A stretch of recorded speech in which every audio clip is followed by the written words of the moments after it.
bigay sa akin ng daily income. So, lahat tayo pwedeng mapagod. Pero naniniwala din ako na hindi ka pwedeng sumuko. Diba? Mapapagod ka lang pero hindi ka susuko. Hindi ka titigil kasi may goal ka sa buhay mo.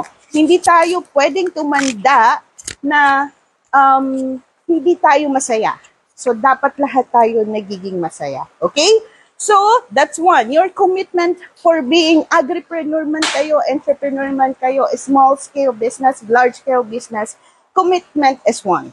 And for me, yun din ang pinaka-importante. Yung commitment nyo, hindi lamang sa sarili nyo, kundi kay God. Okay? Lagi kayong mag-commit kay God na, yes, Lord, thank you for the blessing. And I will definitely share this blessing to others. Okay? So, yun po yung dalawa naming panununtunan. Commitment to God and commitment to your neighbors or to everyone. So, we always wanted and make sure na we work according to the Word of God. So, hopefully, yun po yung entrepreneurial na spirit, no, na pansin nyo kasi lahat ng mga nagiging speakers, lagi nila sinasabi, I found God and I found my life through Him. So I think, and definitely, no, that will help us all. If you really wanted a good life, you need to find first God, okay? And then you commit yourself to God. Kasi lahat ng blessing bibigay niya yan. Small or big, bibigay niya yan. Humingi ka, bibigyan ka. Kumatok ka, pagbubuksan ka. Okay? So that one, that's the entrepreneurial spirit. So yung characterization nyo, kung gusto nyo maging isang negosyante, kailangan kayo ay nakikitaan ng potential. No? Nagiging modelo din kayo at may impact kayo sa inyong community. So hopefully that will help you grow more as a person and as an entrepreneur. So what else? Kahit kasi agro-entrepreneur tayo, hindi lang dapat tayo nagpo-focus sa production natin. Hawak ng lupa, madumi, madungis. We find it very exciting. Pero we have to take care also of ourselves. No? The next spirit that you wanted to invite for yourself is the spirit of confidence. No? Hindi po spirit of yabang, ha? So yung yabang kasi, iba yun. So I hope the spirit of confidence will help you gain more, learn more. Kasi ang isang negosyante, hindi tayo tumitigil kapag hindi tayo natututo. Okay? Kasi we wanted to learn more. So the confidence level will help us to talk to people, no, small or big people man yan, or professional man yan. It will help you to give or express your intention for the business. So the confidence level will help you yung personality nyo. No? Walang gustong makipag-transaction sa inyo kung kayo ay puyat. Okay? Maitim ang mata. Kasi kakaisip ninyo sa stress nyo, sa farm nyo. Walang gustong makipag-usap sa inyo pag ganun, kung kayo ay negosyante. Kailangan buksan din natin yung idea that the society will think of us as business owners as well. So, dapat, presentable tayo. Nakaayos tayo ng buhok, nakaayos tayo ng damit, kahit paano. Kahit yung puti, naging dilaw na okay lang. As long as amoy mabango, no? Mabango. So, as long as malinis ang pagkalaba, hindi yan nagmamatter. Pero ang nagmamatter yung confidence level ninyo. Na pag kayo ay nagsalita na sa mga kadil ninyo, lalo na kung yan ay kontrata, may kontrata, malalaking kumpanya, magtitiwala sila sa inyo. Kasi you are selling yourself, the trust and confidence, no? So hopefully, that will help you. So that's another C. So commitment and then confidence, no? And the last C, the triple C, that's what I call the character. Yung character po ninyo. Kasi yung character niyo will help bring more into your business, no? Pag nakilala ka na, ay, naku, yung negosyante na yan, palaawa yan. Ay, naku, yung negosyante na yan, mandurugas yan. Ay, naku, yung negosyante na yan, nanchichismis yan ng kliyente. We don't like that, no? I hope you will, develop your character as much as you wanted to be, like, respected in the society. So, respect is one. Kailangan respetado ka bilang farmer.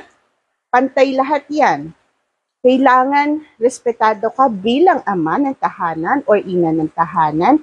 Kailangan respetado ka sa community mo, no? Kasi kung ikaw yung tipong negosyante na nambubudol. So marami tayong ganyan, no, nakasama na interview din na ano rin natin na kausap din natin. Huwag naman po, no? Kasi lahat ay nagsisikap para umasenso sa buhay. So again, for the entrepreneurial spirit, we have 3 C's.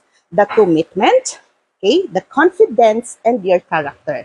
Okay, so I hope that will transform you as individual. So mapananay, again, mapananay, mapatatay, OFW, retiree, senior, young, that I think will help us all, no? Yung 3 C's natin. Huwag niyo pong kakalimutan yon. If you really wanted to start your business, you have to transform to be an entrepreneur, no? Yung confidence level nyo, medyo itaas nyo, pero not boastful, hindi mayabang.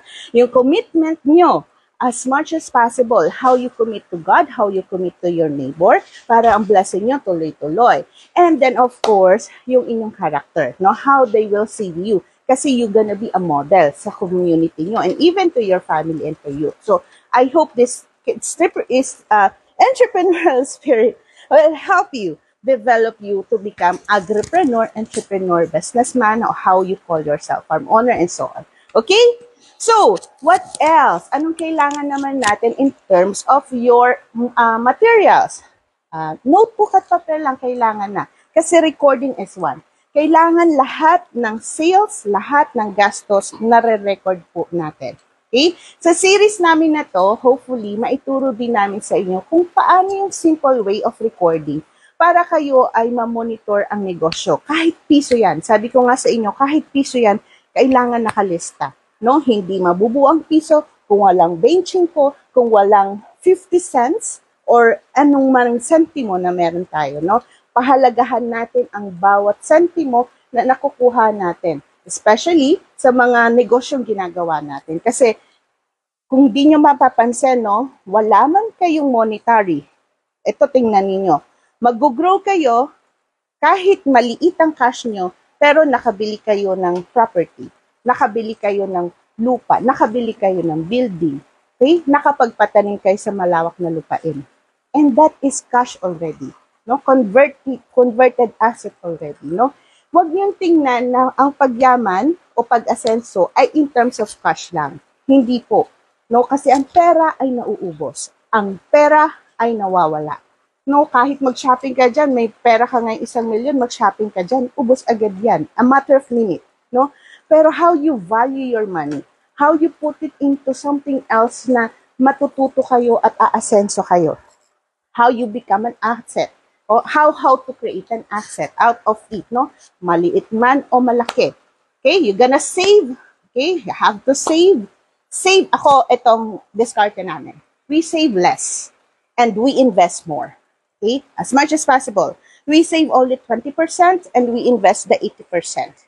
Where do we invest it? We buy a lot of farm produce, a lot of farm inputs, no? We buy a lot of assets, as much as possible. So, kasi yun yung gusto natin eh. Pagdating na oras, hayahay na tayo. No? Hindi tayo, hala lang nila, nagbabanjing-banjing lang tayo. No. We all, magre-retire tayo lahat, no, sa mundo. Pero, ang point natin is, ano yung nagawa mo during your younger years na malakas ka pa? Ano yung naipon mo? This is not just money. Okay? This is not just money. This is not just your assets, kotse, bahay. No. It will all depreciate in value. Okay? So, ang goal natin dito ay makapag-create ng much bigger asset. Okay? Kahit maliit yung biyaya nyo ngayon. Dahil definitely, with the 3 C's, it will help you grow more. Okay? So, that's how you value your money.